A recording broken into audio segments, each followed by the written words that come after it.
Alright, so, just wanted to give a quick rundown of my toxic Quill Rain Pathfinder that I created for the Delve League starter. So far I'm at level 88 on day 2, and seems pretty strong with not a lot of gear, but some amount of gear. I went with a Quill Rain over like a Lionized Glare or something because Toxic Rain is the built-in dot, kind of similar to Caustic Arrow, where it doesn't scale off of weapon damage, it just scales off of like projectile modifiers. And the difference between Toxic Rain and Caustic Arrow is that Toxic Rain's damage over time pools, so to speak, which I mean they're little plants that like grab at the enemies, but they do the same thing as what a pool would do. They stack. So shooting out as many of them into one location as you can will actually increase the damage exponentially, as well as increasing the duration of the dot itself. So kind of made me think that Quill Rain was the best choice. So I tried that, it seemed to work out pretty good. So far I'm in mid-tier maps, 9 and 10, probably could go higher. I've killed at Ziri, not Uber, just regular Ziri. I'm at Delve, or depth 138 in the Delve. Alright, sorry about that garbage ass reading off of a script. I am not good at that shit. Anyway, I wanted to go over the sockets and passive skill tree and some of my gearing choices that I have gone with in the first day or so here. Alright, so first thing, obvious Quill Rain. Yeah, it's just meant for the attack speed, and I think the mana gain is kind of good, but it's just about the attack speed. The damage on it doesn't matter based on scaling the dot. It is local to the gem, and while it does scale off of projectile modifiers, the weapon damage doesn't apply to the damage over time at all. So what I linked it to is vicious projectiles, most important right there. With affliction, really good. Kind of has the downside of actually reducing your damage on single targets because of the duration loss, but yeah, it's like a whole big calculation I'm not going to get into. Mirage Archer, Void Manipulation, and increased duration. Mirage Archer is actually probably like the third most important. If you're running like a 4-link only, I would keep Mirage Archer in there with Vicious Projectiles and Swift Affliction. That's what I did. Then next would be Void Manipulation, and then for your 6th it would be increased duration. Mirage Archer just gives you insane quality of life while mapping, hands down. So Herald of Agony, trying it out. I can't actually tell if it does anything. I think it does things, but there's nothing else to put in there right now.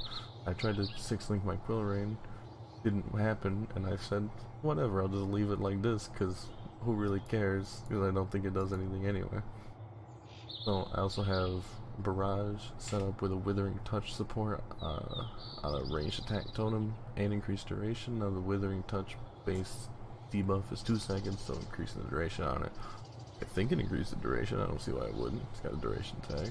Or wait, it doesn't have the duration tag. It probably doesn't do it. We're learning here together. But it will... Wait, didn't they change it so that it doesn't work with totems anymore? Whatever, I'll figure it out. Anyway, right. So my gear is like pretty half-assed for the most part. Like I found a hoop and I had like a garbage ring. Like this is a garbage ring. It basically is just a couple of resistances and nothing else. And there was a worse ring here, so I put that in there. But I'm still resist capped, so that's fine. I bought this on the first day. Barely any life. This I bought like 10 minutes before I recorded this video. Just for the frenzy charge duration, or not duration, but generation, and it has some life. Previously I was using this pair of gloves, which I essence crafted with the 30% more damage over time with a 4-link, which was originally what the Toxic Rain was in, and it was good, but when I dropped this 6-link I obviously went to that. And I do recommend doing this. They're not overly expensive. I think 7k EOS is what I bought it for on the first day. I don't know if it's gone up or down. Likewise with everything else, half-assed on my boots. There's really nothing there. The point I'm trying to make is the gear is garbage. The skill is actually like pretty good. And so with quivers, I looked a lot into like the mods and stuff of what would actually be good with a quiver, and the answer is basically nothing. Besides life and resistances, there's no damage modifiers that really matter for this ability. So what I decided, the only things that are good are the Shaper mod for an extra arrow, and the corrupted implicit for an extra arrow. So if you can get both of those, bonus points. Win a Devoto's, obviously pretty good. Reduce physical damage, does not affect the skill's damage at all. Attack speed, movement speed, as you saw in the gameplay footage, I'm a fast boy. That's pretty good. And then the other thing that's kind of key to this is the Witchfire Brew. There's probably a lot more fine tuning I could do. Also, that amulet's just life and resistance, nothing to it. There's a lot more fine tuning I could do, but it's still pretty good. Because day 2, I've downed at Ziri. I'm pretty far into the depth, you know, 138. I really like this as a build starter. It's strong, it's fun to play, it's very fast with Mirage actually doing most of your work. One thing I do want to show off though, with the added arrows, there's a very interesting there's a very interesting kind of mechanic that works, where adding arrows to Toxic Rain kind of makes it really weird in that like, it just increases your clear, it won't increase your single target, so now they're all like bunched up there, and it spreads out really far. So the more arrows you have, the further it spreads out. Now, since that is a projectile damage down, it does down the damage over time, which is why I don't use it. I needed some water, so my voice is getting kind of hoarse. Anyway, that's basically it. I just wanted to run through that, and then the last thing is the skill tree. It's pretty straightforward. I pretty much snagged Tarkid Cat's Caustic Arrow tree with a little bit less survivability at the start for more attack speed. Because I was originally going to go Scourge Arrow. Terrible ability. Sucks ass. But there's nothing really major to it. Just some damage over here. Now they changed these to work with damage over time for both skills.